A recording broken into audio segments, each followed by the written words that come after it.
Les aventures de Moustache Maloré, tome 1, l'esprit de famille. Une histoire originale, écrite et mise en voix par Mademoiselle M. Je suis ravie de te retrouver pour un nouvel épisode des aventures de Moustache Maloré. Aujourd'hui, je vais te poser une toute petite question. Est-ce que tu aimes le chocolat chaud ?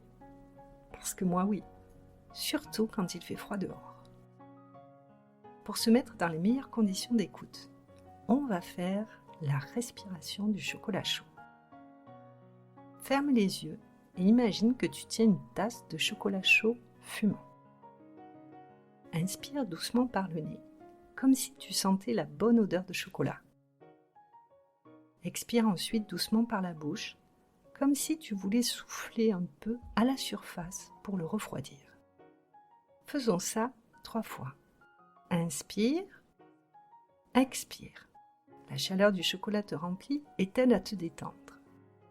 Inspire, expire. Tu es de plus en plus calme. Inspire, et puis expire. Voilà, tu es tout à fait détendu, prêt à plonger dans l'histoire.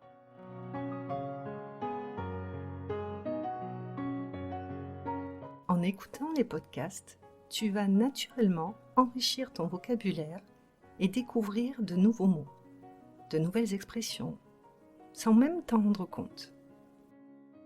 À présent, je te laisse en compagnie de Moustache et de ses amis.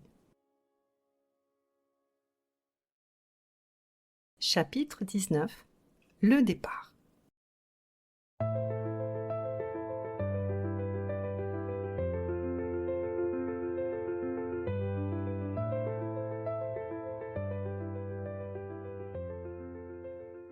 Le lendemain, je fus réveillée par le bruit d'une voiture qui démarrait. Annie et Franck s'apprêtaient à prendre la route. Je m'étirais de tout mon long, encore engourdi par cette longue nuit. Samuel, insensible au bruit du moteur qui s'éloignait, dormait toujours d'un sommeil de plomb. Je tendis l'oreille. Un vrombissement suspect résonnait dans la pièce. Était-ce lui qui ronflait, bouche grande ouverte, ou était-ce la chaudière qui bourdonnait comme un essaim d'abeilles ? L'aube venait à peine de se lever, mais quelqu'un était déjà en train de prendre une douche à l'étage. Aussitôt, les événements de la veille me revinrent en mémoire. Henriette.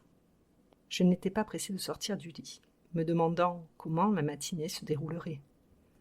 Bien sûr, les enfants iraient à l'école. Qu'allais-je bien pouvoir faire ? La veille, Samuel m'avait fait promettre de rester tranquille. Il m'avait formellement interdit d'entrer dans la maison, par crainte que je ne provoque un nouvel esclandre. Mon estomac grondait. Affamé, je partis en quête de mon petit déjeuner.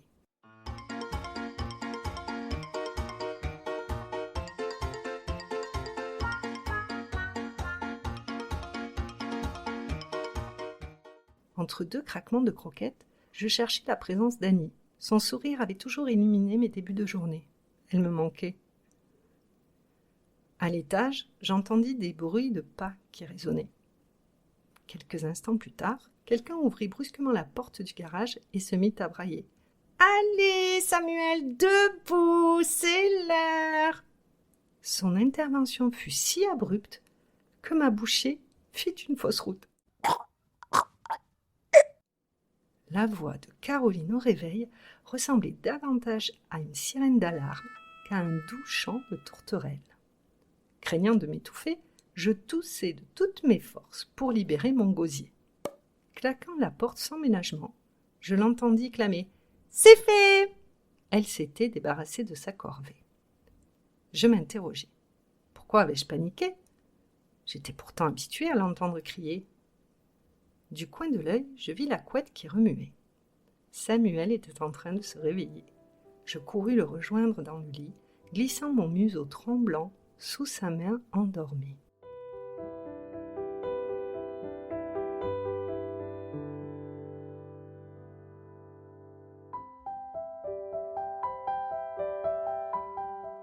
Il avait la voix un peu cassée. Sa tête chiffonnée me fit sourire. Il nageait passablement dans le brouillard. « Bon, dit-il, pour se donner du courage tout en se grattant le nez. Il faut se lever. Tu me promets, hein, pas de bêtises aujourd'hui. Je miaulai docilement. Ce dernier parut satisfait. Puis, après m'avoir gratouillé rapidement le menton, il fila rejoindre les autres dans la cuisine. Ses instructions étaient claires. Je pouvais aller et venir librement par la fenêtre du garage. Il veillerait à la laisser entr'ouverte avant de partir. Toutefois, il m'avait donné l'interdiction formelle d'entrer ailleurs dans la maison. Je ne devais en aucun cas m'introduire au rez-de-chaussée, ni à l'étage évidemment. Après la dispute que nous avions essuyée la veille, je comprenais très bien la raison de ces restrictions. Je chassais le sentiment de profonde injustice qui commençait à m'envahir. Si j'avais réagi à l'agression de Rouski, c'était uniquement dans un cadre de légitime défense. Pourquoi donc étais-je le seul puni ? Je me faufilai par l'ouverture et remontai le chemin d'allée. Le jour était à peine levé et l'air frais, chargé d'humidité. À travers la vitre de la cuisine, je me hissai et les observai. Je veillais à me tenir à distance, respectant ainsi les recommandations de Samuel. Mamie Henriette avait tout d'un général autoritaire. La bouche crispée, elle était en train de préparer le goûter. Tartinant de petites noix de fromage fouetté sur les tranches de pain de mie avec une rigueur militaire. 2 boîtes en plastique, couvercles ôtés à l'identique, attendaient sagement leur cargaison sans bouger d'1 millimètre. Caroline, le dos tourné, finissait de siroter son chocolat chaud. Comme à son habitude, elle balançait distraitement ses pieds dans le vide, juchée sur une des chaises de la cuisine. Samuel manquait à l'appel. Il était encore probablement dans la salle de bain, en train de finir de se préparer. Henriette délaissa un instant sa tâche et jeta un bref coup d'œil à la pendule qui indiquait 8 heures. Elle alluma aussitôt la radio et celle-ci diffusa son bulletin d'information matinal. Les Bellevillois sont de plus en plus inquiets. Depuis plus d'1 mois, la police de Belleville est à la recherche des auteurs de nombreux cambriolages perpétrés dans la région, mais sans succès. À ce jour, les enquêteurs ne disposent malheureusement d'aucune piste sérieuse. Les déclarations des témoins n'ont toujours pas permis d'établir avec certitude un portrait robot des malfaiteurs qui courent toujours. «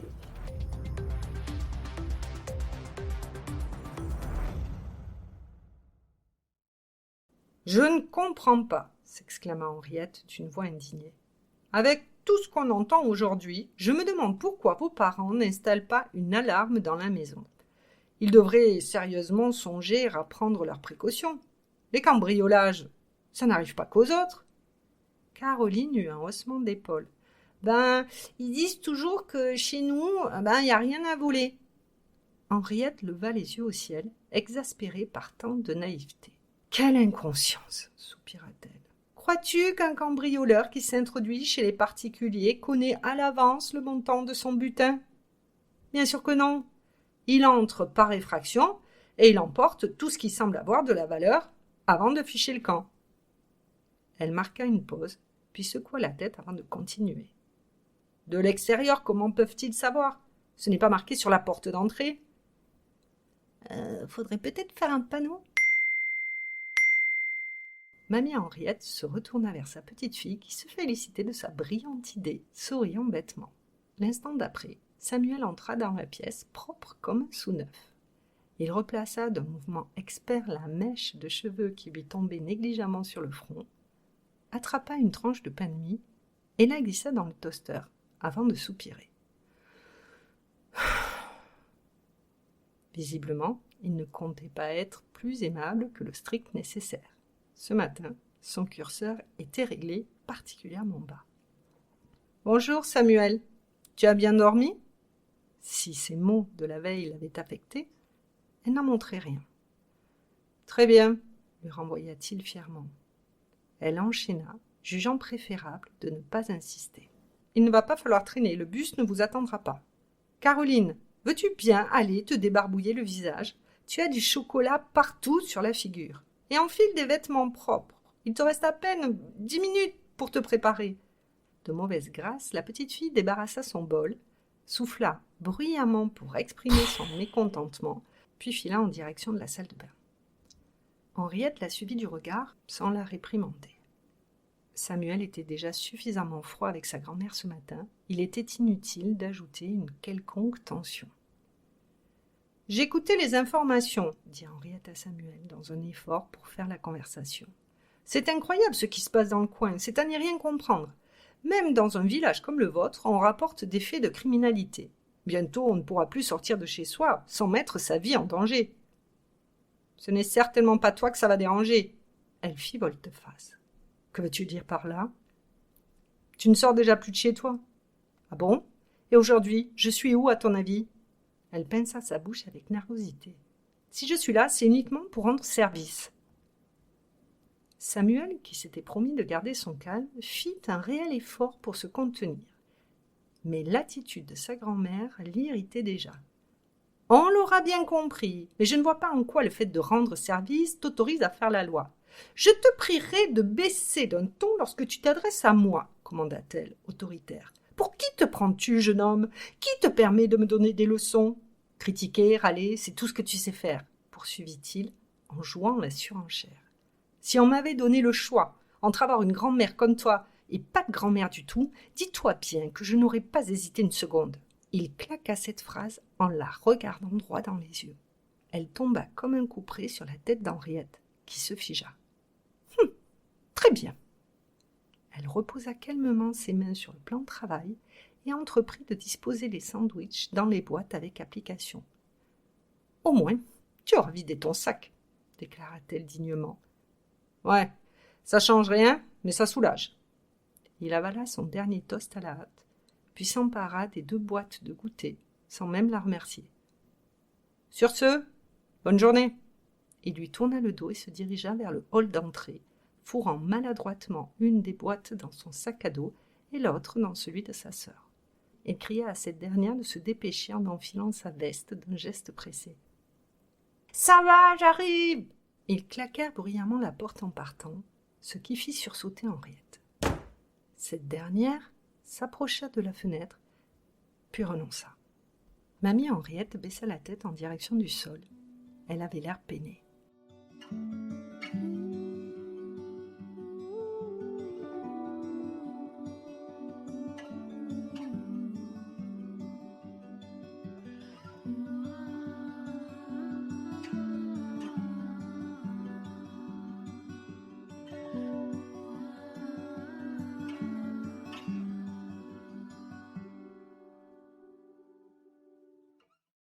C'est alors que je vis Rouski trottiner vers elle pour la réconforter et tourner la tête, écœurée.